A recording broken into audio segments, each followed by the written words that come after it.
বিশ্বকাপের গ্রুপ পর্বে নিজেদের দ্বিতীয় ম্যাচে হাইতির বিপক্ষে মাঠে নামছে Brazil.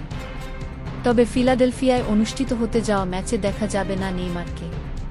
Brazil football confederation (CBF) নিশ্চিত করেছে, চোট থেকে সেরে ওঠার প্রক্রিয়া চালিয়ে যেতে তিনি দলের সঙ্গে ফিলাডেলফিয়ায় যাচ্ছেন। নাসান্তোসের হয়ে খেলতে গিয়ে ডান পায়ের কাফে গ্রেড 2 মাংসপেশির চোট পান নেইমার। সেই চোটের কারণেই বিশ্বকাপের প্রস্তুতির বড় অংশ মাঠের বাইরে কাটাতে হয়েছে তাকে। তবুও অভিজ্ঞতা ও নেতৃত্বের কথা বিবেচনা করে তাকে বিশ্বকাপ দলে রেখেছিলেন কোচ কার্লো আনচেলত্তি। নিউ জার্সিতেই থেকে যাবেন 34 বছর বয়সী এই ফরোয়ার্ড। সেখানে আধুনিক অনুশীলন সুবিধা ও পুনর্বাসন ব্যবস্থার মধ্যেই তার শেষ ধাপের রিকভারি সম্পন্ন হবে। ব্রাজিলের পরিকল্পনা স্পষ্ট, এখন ঝুঁকি নয়, লক্ষ্য নকআউট পর্ব। নেইমারের আন্তর্জাতিক ক্যারিয়ারও যেন গত কয়েক বছর ধরে চোটের সঙ্গে লড়াইয়ের গল্প।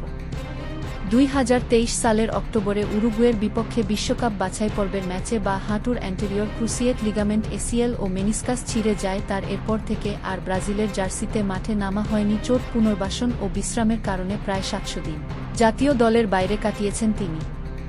ফলে এই বিশ্বকাপ শুধু ব্রাজিলের জন্য নয়, নেইমারের ব্যক্তিগত প্রত্যাবর্তনের গল্প হয়ে উঠতে পারে।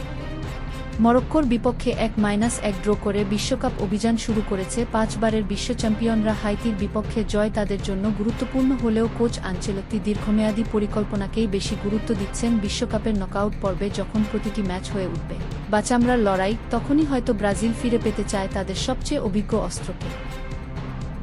সকল প্রকার বিনোদন, সকল খবর আপডেট পেতে আমাদের ইউটিউব চ্যানেল এবং ফেসবুক পেজ বিশ্ব বাংলার তথ্য সাথেই থাকুন। ধন্যবাদ।